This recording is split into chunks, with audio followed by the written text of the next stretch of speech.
আসসালামু আলাইকুম রহমতুল্লাহ। লাশের রাজনীতি বাংলাদেশের বুক থেকে কখনো গেল না। অতীতেও ছিল, বর্তমানেও আছে, ভবিষ্যতেও থাকবে বলে মনে হচ্ছে।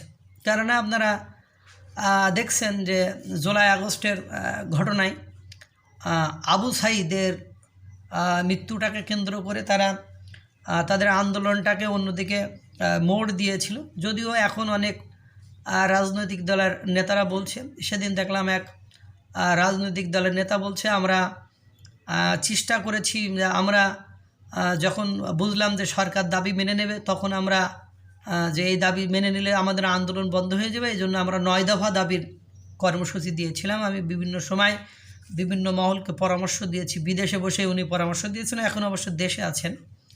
তো মানে এই রাজনীতি, এই যে লাশের রাজনীতি, লাশ পড়ে যাওয়ার পরে, মারা দেওয়ার পরে যে রাজনীতি বেগবান হয়, মানুষের, বাংলাদেশের সাধারণ মানুষের সেন্স নিয়ে খেলা যায়, এই অনুভূতির কাজটি বা এই জায়গাটি এখনও বাংলাদেশে ক্রমবর্ধমানভাবে চলে যাচ্ছে।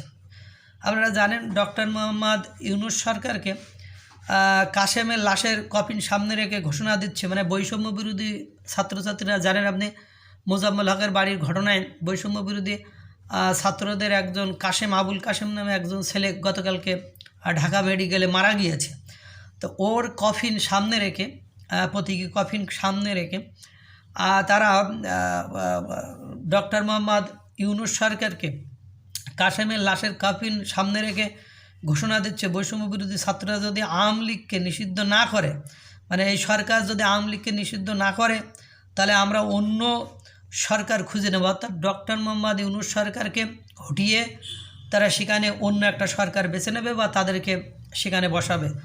এরপরে আর একজন বলছে, বাংলাদেশের যে বিচার ব্যবস্থা আছে, সেই বিচার ব্যবস্থা তাদের কোনো ধরনের আস্থা বিশ্বাস নাই, বিচার ব্যবস্থার উপর আস্থা রাখি না, আমরা চাই অনতিবিলম্বে আওয়ামী লীগকে নিষিদ্ধ করতে হবে, মুজিববাদ মোর্দাবাদ, ইনকলাব জিন্দাবাদ।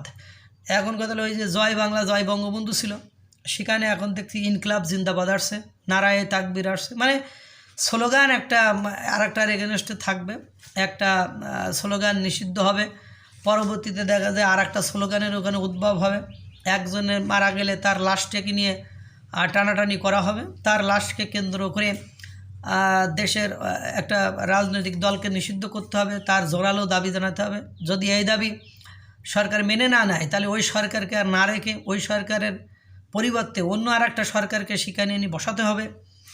এই প্রক্রিয়া, মানে বাংলাদেশে যুগের পর যুগ চলে আসছে, মানে জাতি অনেক কিছু দেখছে, আরও দেখবে।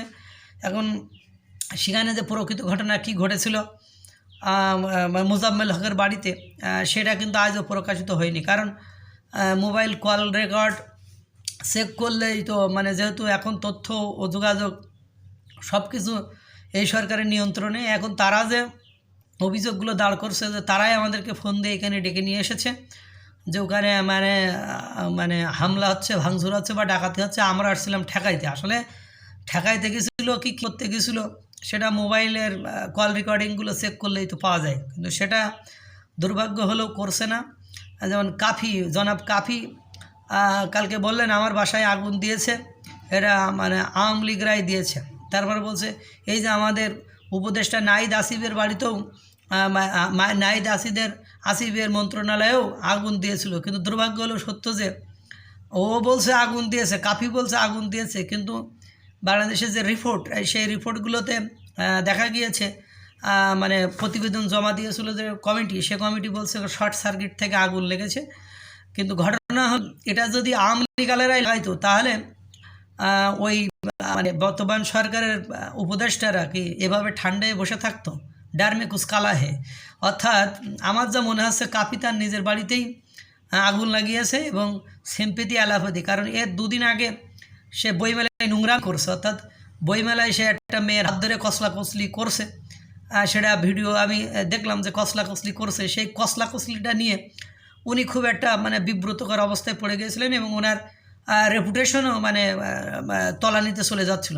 এবার ওখান থেকে বাঁচার জন্য উনি আবার এ কাজ করেছেন কিনা, স্বপরিণোদিত হয়ে ইচ্ছা করে বা সরকারের কাছ থেকে টাকা পাওয়ার জন্য বা বাংলাদেশের মানুষের সহানুভূতি পাওয়ার জন্য বা ওনাকে মডিফাই করার জন্য এটা করেছে কিনা সেটাও একটা ভাবার বিষয়। যাই হোক, লাশের রাজনীতি, অগ্নিসংযোগের রাজনীতি, হত্যার রাজনীতি বন্ধ হোক, এটাই আমার কাম্য। কিন্তু কথা হলো মিথ্যাশ্রয়ে যারা এগুলো করছে, একটার আদলে আর একটাকে ধোঁয়াশা যারা করতে চাচ্ছে তারা পরাজিত হোক, এটাই আমি চাই। আল্লাহ তাআলা সকলকে ভালো রাখুক, সুস্থ রাখুক। আসসালামু আলাইকুম ওয়া রাহমাতুল্লাহ।